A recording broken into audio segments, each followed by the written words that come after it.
El siseo del aceite caliente en la freidora finalmente se acalló. Sofía Herrera, agotada, se desató el delantal desgastado, salpicado de manchas de grasa, sintiendo la espalda dolorida después de 12 horas de pie sin descanso.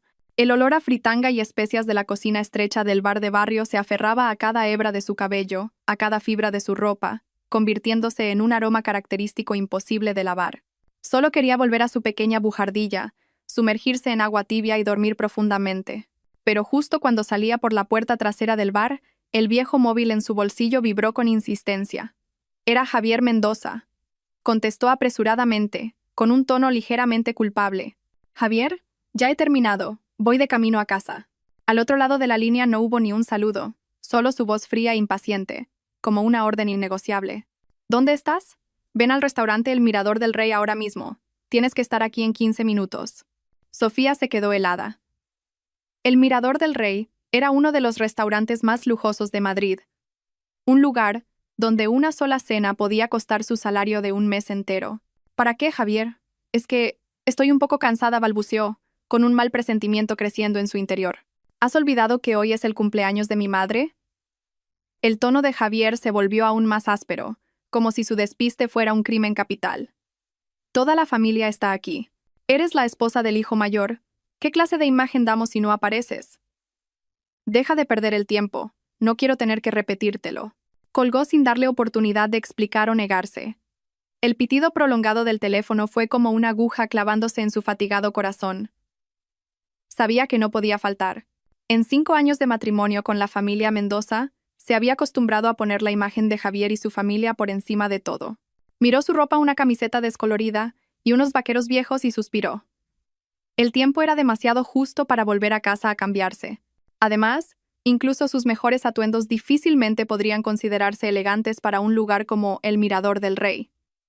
Apretó los dientes y paró un taxi, rezando en su interior para no avergonzar a Javier.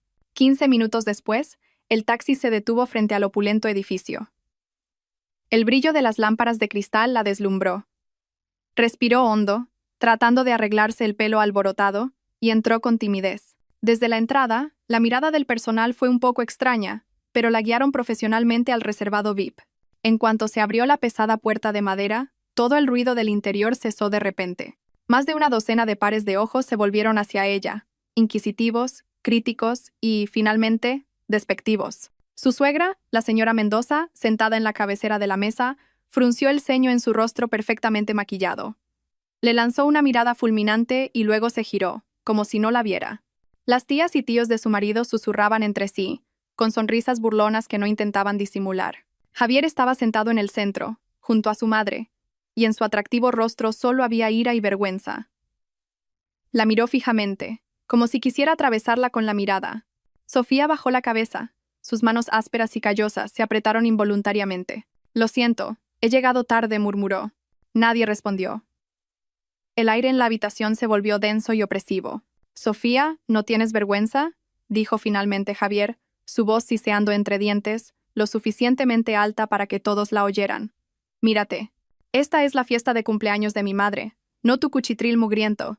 Cada palabra era como un cuchillo en su orgullo. Sofía levantó la cabeza, sus ojos firmes mirando directamente a su marido, tratando de explicarse. «Acababa de salir del trabajo. No me dio tiempo a pasar por casa a cambiarme». «¿Salir del trabajo? ¿Qué clase de trabajo haces para acabar en este estado? Hueles a fritanga y estás sucia», intervino la señora Mendoza con voz agria. «Qué mala suerte la de los Mendoza, tener que cargar con una nuera como tú. Es una deshonra para todos». «Señora, no diga eso». Una voz dulce y suave se escuchó. Sofía miró. Sentada justo al lado de Javier había una chica joven y hermosa, con un vestido de diseñador de la última colección y un maquillaje impecable. Era Valeria Montes, la hija de un socio de negocios de Javier, a quien él siempre presentaba como una buena amiga. Valeria se levantó y se acercó a Sofía, arrugando ligeramente la nariz como si no soportara su olor, pero sus palabras eran aparentemente comprensivas. «Sofía, debes de estar agotada. ¿Por qué no vas un momento al baño a arreglarte un poco? He traído perfume. ¿Quieres que te ponga un poco?» Sus palabras, aparentemente amables, estaban cargadas de desdén, una bofetada invisible en la cara de Sofía. Retrocedió un paso y negó con la cabeza. «No, gracias». «Está bien, Valeria, déjala», dijo Javier, tirando de Valeria para que se sentara de nuevo a su lado, con una mirada llena de cariño. Luego, se volvió hacia Sofía y señaló con frialdad una silla vacía en el rincón más alejado de la mesa. «Siéntate ahí y no molestes el apetito de los demás». Sofía caminó en silencio hacia esa silla. Durante toda la cena fue invisible. Nadie le habló, nadie le ofreció una copa de vino. Se sentó allí, escuchándolos hablar animadamente sobre marcas de lujo, viajes exóticos y negocios de millones de euros. Javier y Valeria estaban sentados juntos, y de vez en cuando él les servía comida, un gesto tan íntimo como el de dos amantes. Sofía miró sus manos, marcadas por el trabajo duro. Durante 5 años, había abandonado sus estudios en la universidad. Sus sueños, haciendo todo tipo de trabajos para ayudarlo a construir su carrera desde cero. Trabajó hasta la extenuación para conseguir dinero para sus inversiones, para que su suegra fuera de compras, y, más recientemente, para pagar las facturas del hospital de su padre adoptivo, gravemente enfermo en su pueblo. Pensó que su sacrificio sería recompensado, pero ahora que él era el director Mendoza, que había alcanzado cierto éxito, la persona que disfrutaba de la gloria a su lado no era ella. Su esposa, la que estuvo con él en las malas, se había convertido en una mancha que él quería borrar. Tenía un nudo en la garganta, no podía tragar nada. Esta lujosa fiesta de cumpleaños era para ella más fría que el invierno más duro de Madrid. La cena terminó finalmente en un ambiente tenso y distante. Sofía apenas había probado bocado, sentada en silencio en su rincón, hasta que los últimos invitados se marcharon. La señora Mendoza recibió un caro regalo de Valeria con una gran sonrisa, tratando a su nuera como si fuera aire. Cuando solo quedaron ellos tres, Javier se levantó, cogió su chaqueta y de paso abrigó a Valeria, que temblaba ligeramente de frío. Se volvió hacia Sofía, su tono aún desprovisto de calidez. «Vete a casa por tu cuenta. Estoy ocupado». Afuera, la noche había caído y una fina llovizna comenzaba a empapar el aire. Sofía miró por la ventana. La lluvia se hacía más fuerte.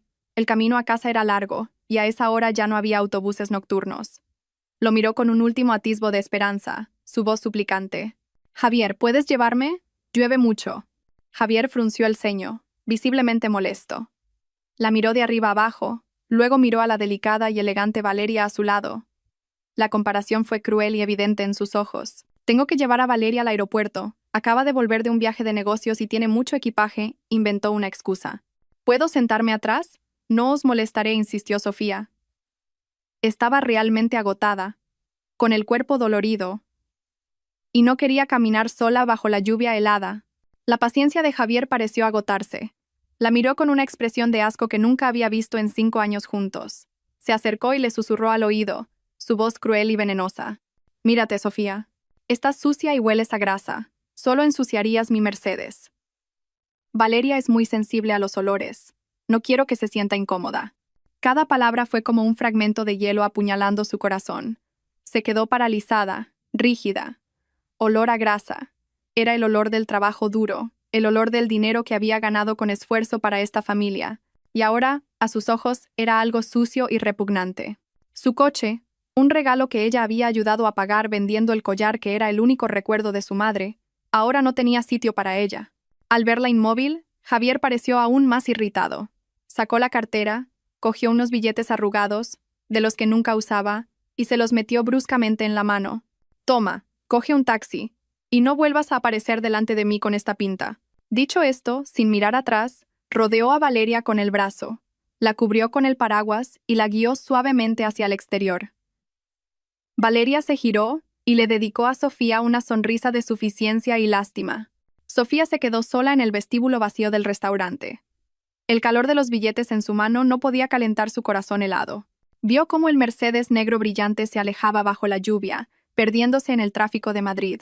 Allí iban su marido y la mujer a la que él valoraba, mientras ella era abandonada como un objeto viejo e inútil. Fue la gota que colmó el vaso. 5 años de amor, de sacrificio, de humillación, todo se convirtió en una broma amarga. El amor que una vez fue su todo era ahora una humillación absoluta.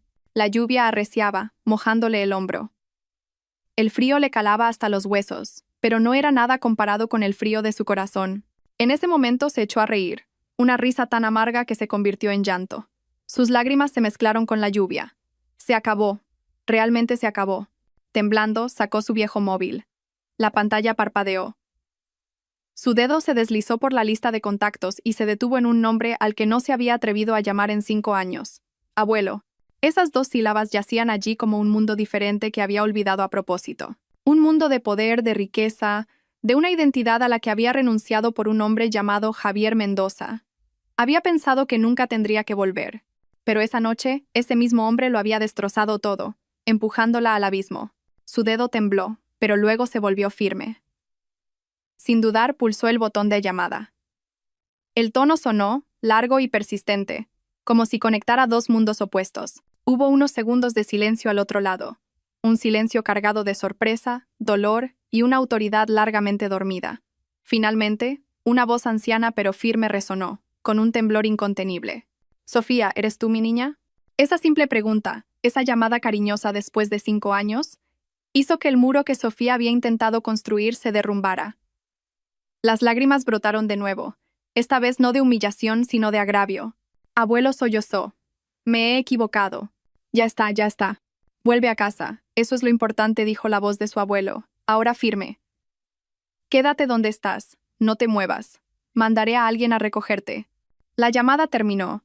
Sofía se quedó inmóvil, temblando de frío y emoción. No supo cuánto tiempo esperó, solo que la lluvia de Madrid ya no parecía tan helada. Tenía un lugar al que volver. En ese momento, al final de la calle, una hilera de faros brillantes rasgó la cortina.